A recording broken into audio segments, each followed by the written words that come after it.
बीमार रहती थी और मोटर वाइनिंग से हमारा गुजर बसर अच्छा नहीं चल रहा था। आर्थिक स्थिति बहुत अच्छी नहीं थी।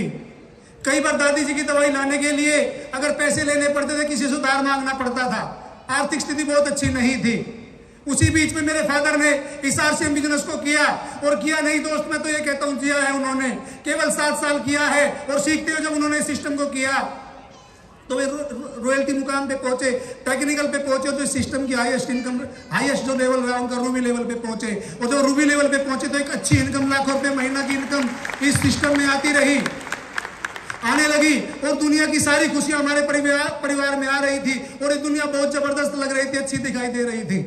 लेकिन वो 24 जून का वो काला दिन आज मैं अगर याद करता हूं तो वास्तव में मेरी रूह कांप उठती है।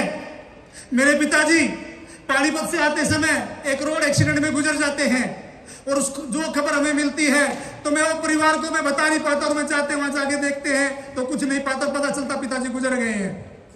24 जून 2010 का वो दिन अगर हमारे परिवार की बात करूं तो मैं याद करके रोता हूं, और मुझे कुछ नहीं सूझता मैं क्या करूं क्या नहीं करूं। 2 से 2.5 महीने मैं उन दिनों पढ़ता था, जब मेरे पापा इस आरसीएम को करते थे मैं उन दिनों पढ़ता था। मेरी उम्र 20 से 21 साल की थी, और जो गुजर गए तो मैं एक वारिस अपने परिवार में था। 5 बहनें मेरी थी, और सारी जिम्मेवारियां मुझ पे आ गई।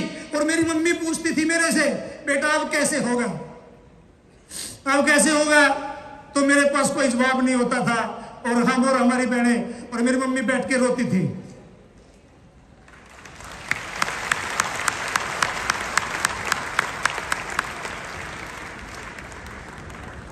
केवल रोते थे बैठ करके, कुछ नहीं समझ आता था क्या होगा कैसे चलेगा। लगभग 2-2.5 महीने ऐसे ही निकल जाते हैं। एक दिन हमारी ग्रेट अपलाइन मिस्टर सुशील भारद्वाज साहब का हमारे पास फोन आता है, और बोलते बेटा क्या कर रहे हो? मैंने कहा सर कुछ दिखाई नहीं देता, घर कैसे चलेगा, मेरी बहनों की पढ़ाई कैसे होगी, कहां से आटा आएगा, कहां से तेल आएगा, कुछ समझ नहीं आ रहा है। बस रोते रहते, और क्या करे क्या नहीं करे समझ नहीं आ रहा कैसे होगा।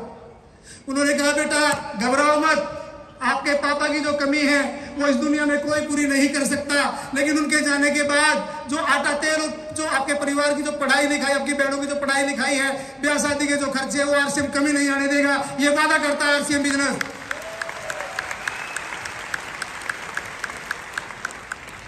और तुम्हारे पापा कुछ ऐसा काम करके गए हैं कि अब भी लाखों रुपए महीना की इनकम आप लोगों के बैंक अकाउंट में आ रही है।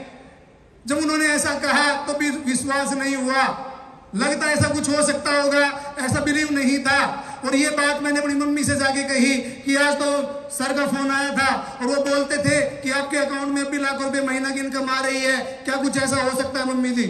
उन्होंने कहा बेटा तुम्हारे पापा एक बात बोलती थी, मैं अक्सर मीटिंग में उनके साथ जाती थी, तो एक बात बोलते थे, अगर अपने बच्चों से सच्चा प्यार करते हो तो इस आरसीएम बिजनेस को जरूर कर लेना।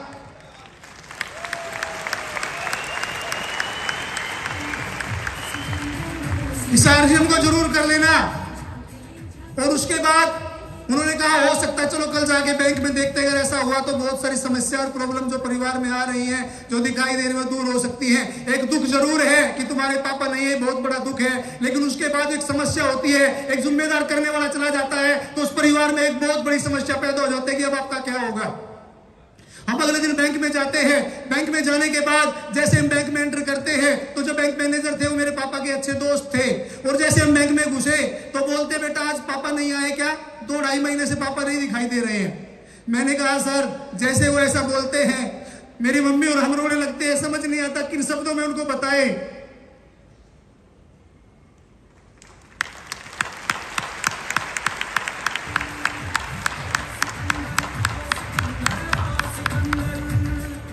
फिर वो लोग हमें चुप कराते हैं, पानी पिलाते हैं, और बेटा बोलते हैं कि जो होना था, जो भगवान को मंजूर है वो हो गया है, लेकिन अब हम तुम्हारी क्या मदद कर सकते हैं। हम पानी पीते हैं, उसके बाद बोलते हैं सर एक बार हमें ये बता दीजिए कि हमारे सीनियर साथी बताते हैं कि अब भी लाख रुपए महीना की अर्निंग आपके अकाउंट में आ रही है, क्या पैसा अब भी सच में आ रहा है?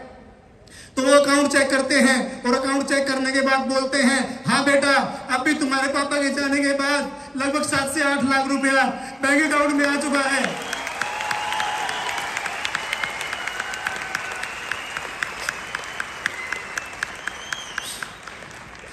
जब उन्होंने ऐसा कहा तो वास्तव में दोस्त मैं बता नहीं सकता, मेरे पास शब्द नहीं है कि दुनिया जो एकदम नरक लगने लगी थी, पता नहीं मैं कैसे अपनी बहनों की शादी कर पाऊंगा, कैसे मैं परिवार को चला पाऊंगा, दिखाई नहीं देता था, रूह कांप जाती थी। अगर मैं आज भी आरसीएम से अलग अपने आप को जुदा करता हूं तो मेरी रूह कांप जाती है कि जीवन कैसा होता। और उसी की बदौलत मेरी आज 4 बहनें, उनमें से एक बहन की मैंने शादी की है, उसके बाद मेरी 3 बहनें आज एमए और बीएड करके बीए करके, 2 बहनें मेरी आज हरियाणा सरकार में गवर्नमेंट जॉब में हैं, सेवाएं दे रही हैं। एक बहन जिसको मेरे पापा सपना देखते थे कि इस बच्ची को मैं प्लेयर बनाऊंगा, इस बच्ची को प्लेयर बनाऊंगा, उस समय मेरी बहन लगभग 4 से 5 साल की थी। लेकिन जैसे गुजरने के बाद मेरी बहन को मैंने कहा, जब वो प्लेयर थोड़ा गेम में आगे बढ़ी, थोड़ा उम्र बढ़ी, तो मैंने उसको गेम में डाला। और गेम में डालने के बाद जो गेम की जरूरत होती थी, जो पैसे की जरूरत होती थी, जो आरसीएम में दे रहा था, उसकी बदौलत आज मेरी वो बहन सीनियर नेशनल में गोल्ड मेडलिस्ट है।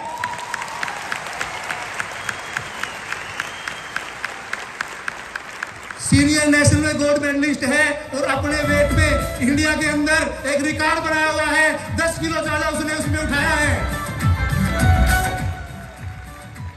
10 किलो ज्यादा उठा के अपना रिकॉर्ड बनाया हुआ है और एशिया में सिलेक्शन हो चुका है। और आज वो रेलवे में सीनियर टीडी की पोस्ट में अपनी सेवाएं दे रही है।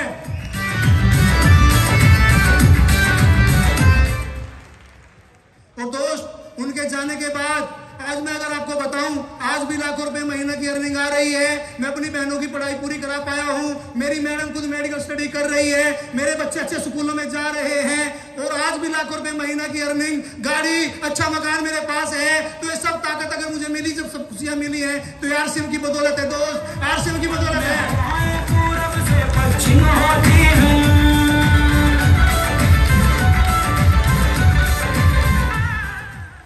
और वो शब्द जो मुझे मेरे पिताजी के जाने के बाद याद आते हैं और समझ आते हैं, उस समय समझ नहीं आई थी कि इन शब्दों की वैल्यू क्या है। क्योंकि आपके परिवार में जो बच्चे हैं, जब आप अपने बच्चों को समझाते हैं या उन्हें कुछ बताने की कोशिश करते हैं, तो बच्चे समझते नहीं है, क्योंकि उन्हें दुनियादारी का ज्ञान नहीं होता। क्या उन शब्दों की वैल्यू है, क्या वो शब्द हैं, उनकी समझ उनके जाने के बाद आती है। मुझे भी समझ में आई जब वो बोलते थे, अगर आप अपने बच्चों से सच्चा प्यार करते हैं तो आरसीएम को जरूर कर लेना। मैं भी आप लोगों से वही बात कहता हूं, अगर आप अपने बच्चों से सच्चा प्यार करते हैं और कुछ करके जाना चाहते हैं तो इस आरसीएम को जरूर कर लेना। दोस्त, बहुत बहुत धन्यवाद।